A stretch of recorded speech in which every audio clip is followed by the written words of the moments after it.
আসসালামু আলাইকুম রহমতুল্লাহি ওবরকাতুহু। সম্মানিত দর্শক, দীর্ঘ ১৭ বছর পর বিএনপির সাবেক ভারপ্রাপ্ত চেয়ারম্যান এবং বর্তমানের চেয়ারম্যান জনাব তারেক রহমান সাহেবের স্বদেশ প্রত্যাবর্তনের পর থেকে একের পর এক লঙ্কা কাণ্ড ঘটে যাচ্ছে। এ সকল কর্মকাণ্ডে সাধারণত যারা প্রধান ব্যক্তি তাদের বেশিরভাগ ক্ষেত্রেই তাদের সায় থাকে না, এবং আমি বিশ্বাস করি যে জনাব তারেক রহমান সাহেবেরও এসব ক্ষেত্রে সায় নেই।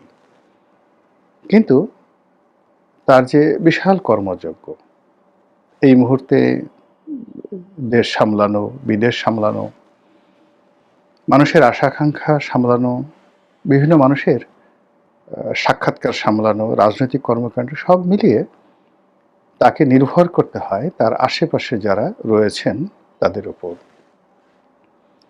এখন তার আশেপাশে যারা আছেন ২ ধরনের মানুষ। যারা দীর্ঘদিন তার সঙ্গে লন্ডনে ছিলেন এবং তার পরীক্ষিত, তিনি তাদেরকে ভালোবাসেন। তো যারা লন্ডনে ছিলেন তাদের ক্ষেত্রে আবার ২ টো সমস্যা। ১ম সমস্যা হলো যে তারেক রহমান সাহেব তাদেরকে খুব ভালোবাসেন। আর এই যে তারেক রহমান সাহেব তাদেরকে খুব ভালোবাসার কারণে বাংলাদেশে বিএনপির যে সকল পরীক্ষিত নেতাকর্মী রাজপথে ছিলেন তারা সঙ্গত কারণে এই সমস্ত লোকদেরকে পছন্দ করেন না, যে আমরা এখানে এত খাটলাম, এত কিছু করলাম। আর তারেক রহমান সাহেব বিদেশ থেকে যাদেরকে নিয়ে এসেছেন তারা বয়সে অল্প বয়সী, তরুণ, বাস্তব রাজনীতির ক্ষেত্রে এতটা অভিজ্ঞতা সম্পন্ন নন, অথচ তারেক রহমান সাহেব তাদেরকে প্রিভিলেজ দিচ্ছেন। এই গেল এক। আর তাদেরকে বাদ দিয়ে তারেক রহমান সাহেবের সঙ্গে দেখাও করা যাচ্ছেন না। অন্যদিকে যেটা হলো যে যারা লন্ডন থেকে এসেছেন তারা মূলত তারেক রহমান সাহেব যেহেতু পছন্দ করছেন, তাদেরকে ধরে নেওয়া হয় তারেক রহমান সাহেবের ইচ্ছা, আকাঙ্ক্ষা, স্বপ্ন, তার রুচি, অভিরুচি, শিক্ষা দীক্ষা সব কিছুর সঙ্গেই তারা কমপ্লাই করতে পারেন। তা না হলে তো তাদেরকে নিয়োগ দিতেন না। অথবা এমন হতে পারে যে লন্ডনে তারেক রহমান সাহেব যাদেরকে খুঁজেছেন, তো সেখানে যাদেরকে পাওয়া গেছে সেই সেই লোকগুলোর মধ্যে এরাই উত্তম। এখন হয়তো যদি তারেক রহমান সাহেবের আশেপাশে তাদের চাইতেও আরও অনেক ভালো লোক পাওয়া যেত, এমনকি মার্টিন লুথার কিংয়ের মতো মানুষ পাওয়া যেত, বারাক ওবামার মতো মানুষ পাওয়া যেত, তিনি হয়তো তাদের সাহায্য নিতে পারতেন। এখন যাদেরকে পেয়েছেন এবং গত ১৭ বছর ধরে যারা তাকে সঙ্গ দিয়েছে, বিভিন্ন পরীক্ষায় উত্তীর্ণ হয়েছে, তিনি সঙ্গতির কারণে তাদের প্রতি নির্ভরশীল হবেন। আর সেই মানুষগুলো বাংলাদেশে এসে ন্যাচারালি যে বিপদে পড়বেন সেটা হলো তারা বাংলাদেশের আবহাওয়া, প্রকৃতি, পরিবেশ এটা সহজে বুঝতে পারবেন না। এখানে যারা আছেন বিএনপির ভেতরের এবং বিএনপির বাইরের, জামাতের এবং আওয়ামী লীগের যে সকল শ্রেণী শত্রু রয়েছে, তারা সঙ্গতির কারণে তারেক রহমান সাহেবের যারা পার্সোনাল স্টাফ রয়েছেন, সহকারী রয়েছেন অথবা অ্যাডভাইজার রয়েছেন, তাদের পদে পদে বাধা তৈরি করবেন, বদনাম করবেন, দুর্নাম করবেন, এবং এই কর্মকাণ্ডের ফলে একটার পর একটা অনার সৃষ্টি হবে। আর তার ফলে ইতিমধ্যে অনেক কিছু ঘটে গেছে, যার কিছু কিছু নমুনা আমরা দেখতে পাচ্ছি, আর বেশিরভাগই আমরা দেখতে পাচ্ছি না। কিন্তু আপনি যদি তারেক রহমান সাহেবের মুখের দিকে তাকান তাহলে বুঝতে পারবেন যে সেখানে অনেক কিছু ইঙ্গিত করে। এই গেল এক।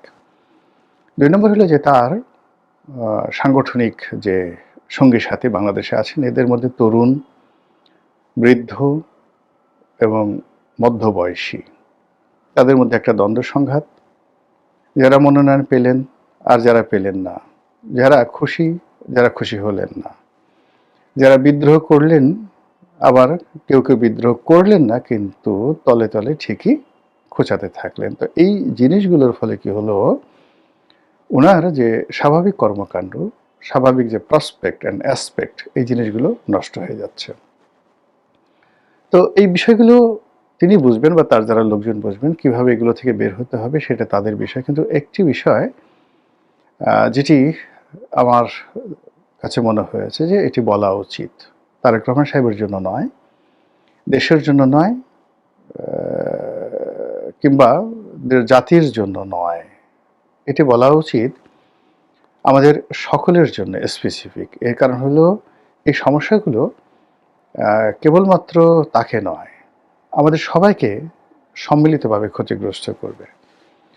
যদি আপনি ধরেন যে শেখ হাসিনার জামানাতে সবচেয়ে বড় সমস্যা কি ছিল? সমস্যা ছিল যে খুব বড়, বড় উঁচু মার্গের জ্ঞানী, যাদের জ্ঞান, গরিমা, পাণ্ডিত্য নিয়ে কোনো শব্দ করার বা একটা ডট দেয়ার যোগ্যতা আমার আপনার নেই। এরা কেউ কবি, কেউ সাহিত্যিক, কেউ সাংবাদিক, কেউ অধ্যাপক, কেউ ভাইস চ্যান্সেলর, স্ব ক্ষেত্রে তারা দেশের সেরা মানুষ। তো সেই মানুষগুলো যখন শেখ হাসিনার সামনে গিয়ে ফ্ল্যাটারিং করতেন, মিথ্যা কথা বলতেন, তাকে প্রশংসা করতেন, মিথ্যা প্রশংসা করতেন। ওই প্রশংসা মানে বিষ, মানে সাপের বিষের চাইতেও ডেঞ্জারাস। এর কারণ হলো, যাকে প্রশংসা করা হয় তার মাথা ঠিক থাকে না। সে দেখেন যে আল্লাহ এত বড় একজন জ্ঞানী মানুষ, গুণী মানুষ, ভাইস চ্যান্সেলর, তিনি যেহেতু বলেছেন এটা তো সত্য হতেই পারে।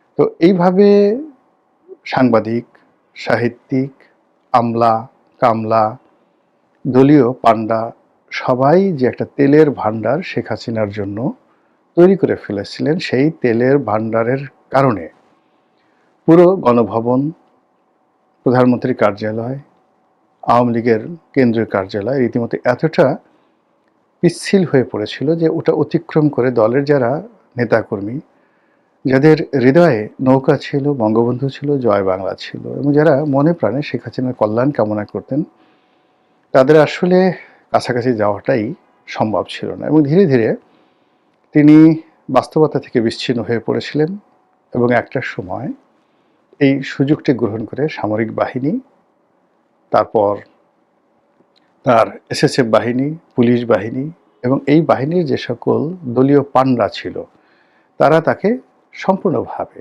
নিরাপত্তার নামে ভয় দেখিয়ে, জঙ্গি আতঙ্ক দেখিয়ে তাকে জনবিচ্ছিন্ন করে ফেলে এবং তার পরিণতি তাকে ভোগ করতে হয়েছে। জনাব তারেক রহমান সাহেব বাংলাদেশে আসার পর মানে শেখ হাসিনার জন্য যে পরিবেশ পরিস্থিতি ছিল, তার জন্য যে ঝুঁকি ছিল, তার সাথে বহু বহু ঝুঁকি। এবং এই মুহূর্তে বাংলাদেশে চলমান যে সমস্যা, আগামীতে যারা ক্ষমতায় আসবে বা এখন যারা আছে, তাদের জন্য এই সকল সমস্যার সমাধান করা, শেখ হাসিনার জামানাতে যে আমলাতন্ত্র ছিল, বিধি ব্যবস্থা ছিল, যেহেতু সেগুলো ভেঙে পড়েছে, সত্যিকার অর্থে এখন যারা আছেন তাদের জন্য খুবই কঠিন, আগামীতে যারা আসবেন তাদের জন্য আরও কঠিন হবে। শেখ হাসিনা যে ঋণ রেখে গিয়েছিলেন গত 17 মাসে, 18 মাসে, সেই ঋণ বহু অংশে বেড়ে গেছে। শেখ হাসিনা জামানাতে যে রেভিনিউ কালেকশন ছিল, সেটা বহুল অংশে কমে গেছে। এখন সরকার ডেপ্রিসিয়েশনে আছে। এর বাইরে শেখ হাসিনার জমানাতে সিভিল সোসাইটি ছিল, গণমাধ্যম ছিল, তেলবাচ্চি চলতো, তার সঙ্গে সঙ্গে আবার টেলিভিশনগুলোতে ভীষণ রকম প্রতিযোগিতামূলক মানে টকশো হতো, সভা সমিতি সেমিনার হতো, এমনকি রাজপথে গালাগালি হতো এবং শেখ হাসিনা, ওবায়দুল কাদের থেকে শুরু করে সবাইকে অকথ্য ভাষায় গালাগাল করা হতো। কিন্তু সেই জিনিসগুলো এখন নেই, একেবারেই নেই। মবের ভয় বলেন, অন্য যে কোনো ভয় বলেন, বা মানুষের যে সাহস কমে যাওয়া, অথবা মানুষের ব্যক্তিগত সমস্যা এতটা বেড়ে গেছে, সেই নিজের সমস্যা সমাধানে মানুষ পেরে উঠছেন না। তো সেখানে কে কী করলেন এগুলো নিয়ে চিন্তা ভাবনা করার সময় নাই, সবাই সেই কিয়ামতের ময়দানের মতো ইয়া নফসি ইয়া নফসি।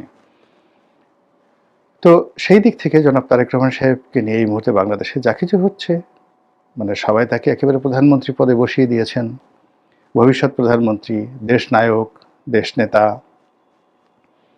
তারপর কিংবদন্তির নানা রকম উপাধি তাকে দেওয়ার চেষ্টা করছেন। বেচারা প্রাণান্ত চেষ্টা করছেন সাধারণ পোশাক পরার, সাধারণ চেয়ারে বসার, মানুষজন ঝাঁপিয়ে পড়ছে তার পায়ে কদমবুচি করার জন্য তিনি দূরে সরে যাওয়ার চেষ্টা করছেন, বিভিন্ন মানুষকে সম্মান দেখানোর চেষ্টা করছেন। কিন্তু এই কাজগুলো তিনি যত বেশি করছেন, তেলবাজরা তত বেশি ডায়নামিক হচ্ছেন, তত বেশি সতর্ক হচ্ছেন এবং তত বেশি মানে যাকে বলে সিনথেটিক অয়েল, নর্মাল অয়েল নয়, সিনথেটিক অয়েল নিয়ে প্রাণান্ত চেষ্টা করছে যে ওনার যে যাত্রাপথ, সেই যাত্রাপথটিকে পিচ্ছিল করে দেওয়ার জন্য, যেন তিনি দাঁড়াতে না পারেন, পড়ে যান, কথা বলতে না পারেন, এলোমেলো হয়ে যান, ভুলভ্রান্তি হয়ে যান। এবং এটারই কিছু লক্ষণ আমরা দেখতে পাচ্ছি।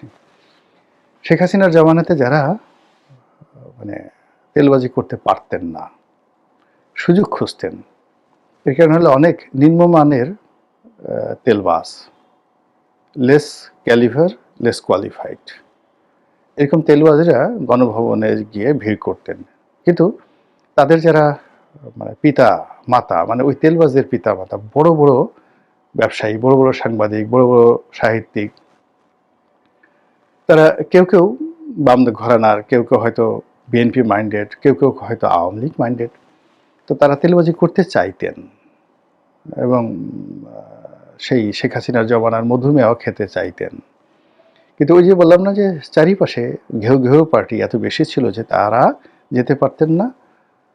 মনে করতেন যে ওখানে গেলে ইজ্জত থাকবে না। দ্বিতীয়ত হলো যে শেখ হাসিনার আশেপাশে যারা ছিলেন তারা এমন একটা পরিবেশ সৃষ্টি করে ফেলেছিলেন যে ওই সকল ঘেউ ঘেউ পার্টিকে মানে রাজদরবারে প্রবেশ করাবেন শেখ হাসিনার সেই রুচি অভিরুচি উঠে গিয়েছিল। এখন এই গ্রুপটি সদেল বলে ঝাঁপিয়ে পড়েছেন বড় বড় তেলবাজ, মানে যারা সাধারণত আন্তর্জাতিক অঙ্গনে তেল দেয়, যারা সেই বিভিন্ন রাজপ্রাসাদে তেল দেয়, হোয়াইট হাউস, এলিসি প্রাসাদ, বাকিংহাম প্যালেসে যারা তেল মারে, এইরকম তেল এখন জনাব তারেক রহমান সাহেবের পেছনে দেওয়ার জন্য, সামনে দেওয়ার জন্য, চারিদিকে ছিটানোর জন্য যে সকল মানুষ তাণ্ডব শুরু করেছে, এই তাণ্ডবে ওনার মানে চলার যে পথ, এই পথটি নষ্ট হয়ে যাচ্ছে। এই গেল এক। বোঝার চেষ্টা করুন যে এই তেলবাজির মধ্যে কি কি বিষয়গুলো নিয়ে আসছে।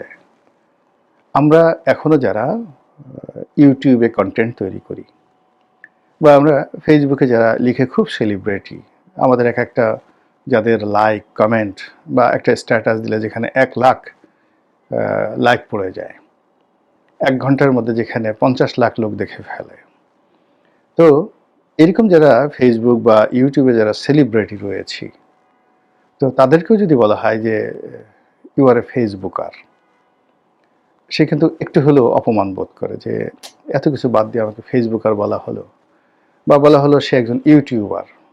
যেমন আমার কথাই বলি, এখন আমার তো মাশাআল্লাহ ধরেন ইউটিউবে একটা অবস্থা হয়েছে। তো সেই দিক থেকে যদি বলা হয় যে গোলাম মোল্লা রনি সাবেক সংসদ সদস্য, লেখক, চিন্তক, রাজনৈতিক বিশ্লেষক, এগুলো বাদ দিয়ে যদি বলা হয় গোলাম মোল্লা রনি একজন এমিনেন্ট বা ধরুন একজন নামকরা ইউটিউবার, আমার কিন্তু জিনিসটা ভালো লাগে না, কোনো অবস্থাতেই ভালো লাগে না। ইভেন মার্ক জাকারবার্গ, যিনি মেটার প্রধান, ইউটিউব মানে ইসের জনক যাকে বলা হয় ফেসবুকের জনক, তাকেও যদি ফেসবুকার বলা হয় তিনি ইনসাল্ট ফিল করেন এবং তিনি এখন ফেসবুক নিয়ে খুবই আনহ্যাপি, ভীষণ রকম আনহ্যাপি। যেভাবে আলফ্রেড নোবেল তার ডিনামাইট নিয়ে আনহ্যাপি ছিলেন, সেরকম তিনি আনহ্যাপি।